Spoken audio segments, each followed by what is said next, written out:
All right, so we are getting into another mouse review of the Gwolves HSK 4K Pro, which I paid $189, $179 for the mouse, $10 for shipping. Quickly though, I want to say shipping took forever on this mouse. Took about 3 weeks almost, with very little updates on the tracking from whom they used. I feel as though that should be worked on by them in some way, whether it be switching out who they ship with. Maybe it was just because of me with what shipping I chose. Anyways, feel as though someone of their caliber, Gwolves, shouldn't have that slow of a shipping, especially for a $190 mouse. I know it's overseas in China. I'm located here in the US, but again, I just feel as though for $190 that's very slow shipping for such a small product. But anyways, I've had this mouse for about 3 weeks in my possession. I've used it for about 2.5 weeks, switching between the Death Adder V3 Faker Edition here and this mouse. It's been very jarring switching between a small fingertip lightweight mouse to a lightweight but heavier ergo mouse. So it wouldn't be a static vortex review without me getting into some other issues or something else before the actual review. In this case, we're going to talk about the battery. So with the specific HK or HSK 4K Pro, there was an issue with the batteries melting and exploding in some cases, very small, and melting the back of the mouse. Gwolves pretty quickly came out and stated that it was on their fault with like researching the manufacturer that they switched to for this mouse, or at least for the battery, and they pretty much dropped the manufacturer and then switched back to the old manufacturer that they were using beforehand, which they didn't really have any issues with. And then I believe as well, this might be loose information, but they were sending out new mice for those affected by this, or new batteries as well, if they had a mouse that was affected by the battery in some way, or it had the battery. So good on them for responding to that. So moving on,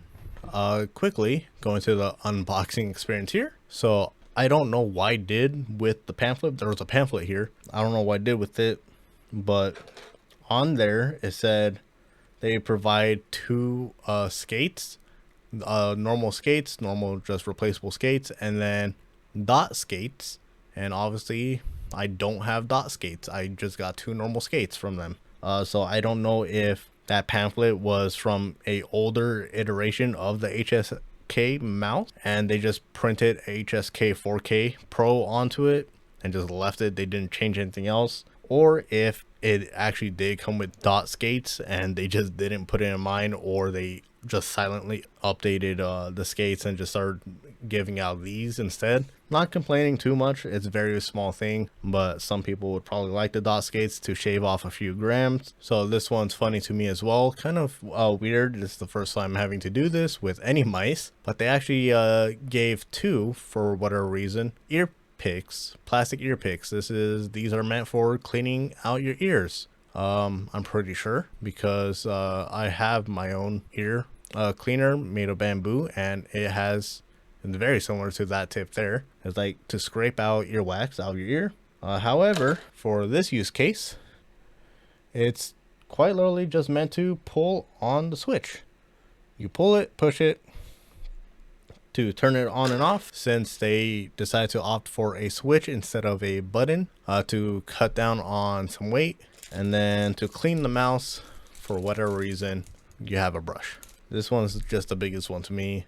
I personally would have liked to have dot skates just to cut down on some more weight. Not too sure why they did that. Just a little note there. So moving on, I do want to talk about the actual main issues that I have encountered with the mouse, which really is only one actual issue. Everything else is kind of minor in comparison. So the only actual main issue I've had with this mouse was actually a double clicking issue. However, it wasn't because of the hardware, but because of the software. So my main PC there, it crashed, completely blue screened. I had to restart the PC, and when I did, it kind of like made the software a little bit buggy for whatever reason and was causing the mouse to double click, and I was experiencing the double clicking issue for about 20 minutes before using my other mouse there to actually be able to navigate my menus and everything and go into the software, and finding out that it was because of the software. So I just reset the software. Luckily there's like a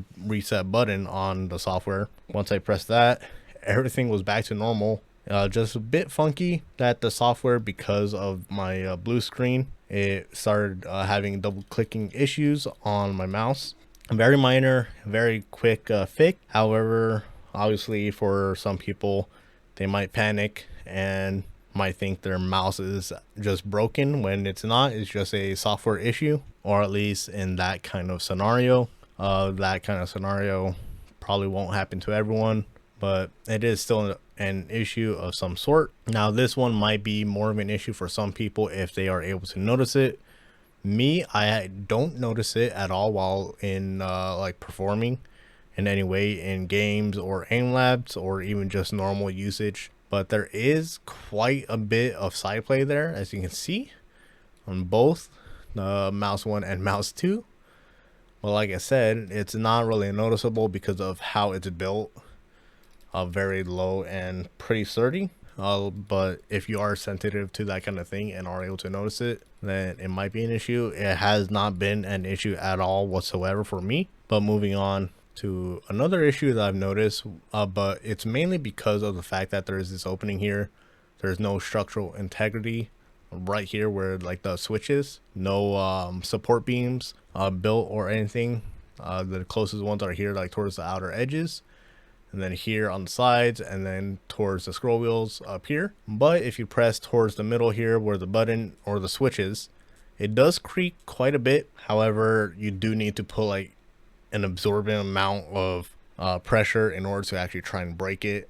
Otherwise, it's really not an issue. Everywhere else, surprisingly on the mouse, pretty sturdy. Would not expect that from a mouse this small and compact, but it's very sturdy. I feel as though you could like throw this at a wall and it'd be perfectly fine. Everywhere that you press and put pressure on, there's no creaking whatsoever, except, like I said, this very bottom part where there are no support pillars. But everywhere else, perfectly fine.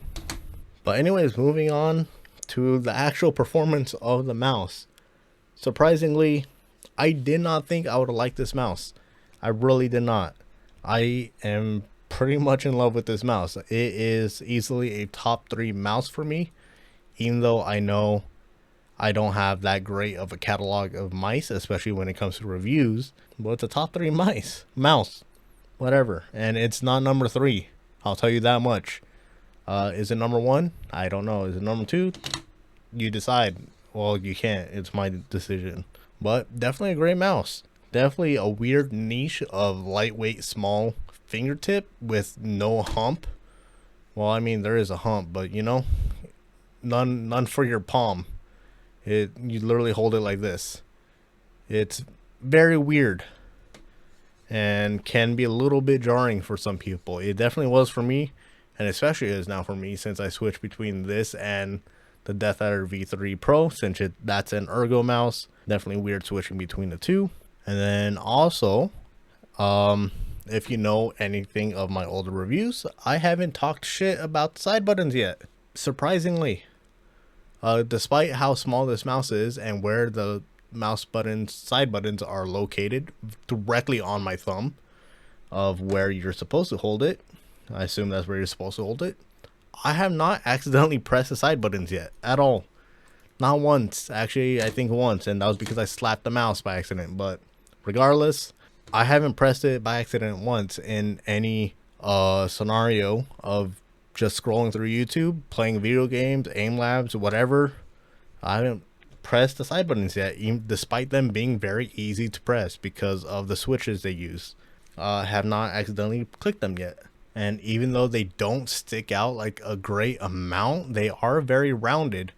So they are definitely like kind of in your face or really in your thumb. So you know they are there. You have to really press them. I know I just said it feels very light to press, but you know, you definitely feel them. It's like one of those things where Even though it's very easy to do, you have to make the conscious decision of doing it instead of accidentally just doing it. If that makes any sense, I'm very sorry, I don't know any words. However, I will shit talk the scroll wheel a bit. I am very big advocate for scroll wheel jumping. I love scroll wheel jumping. I want tall scroll wheels. This is not my favorite one. This is my favorite one. Look how fucking tall that is. That's a skyscraper in comparison. This is what I like. This is what I love. However, where it's lacking, because I know that they had to do this to save space and cut down on the weight, because they obviously cut out a huge ass circle at the bottom for the scroll wheel. Even though the height of the scroll wheel is not my favorite, the steps and how it feels is my favorite. This is by far my best feeling scroll wheel. I absolutely love it.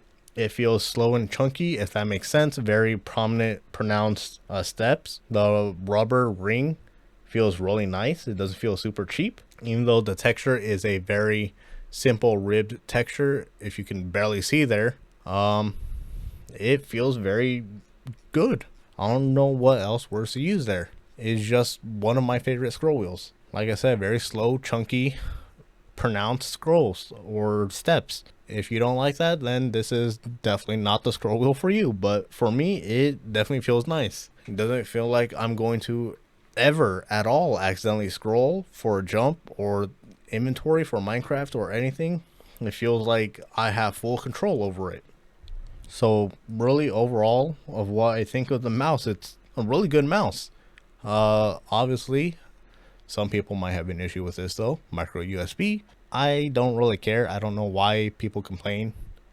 Everyone has 10 million micro USBs. Everyone has 10 million USB-Cs. Like, you have 10 million of every cable. Why is it still an issue?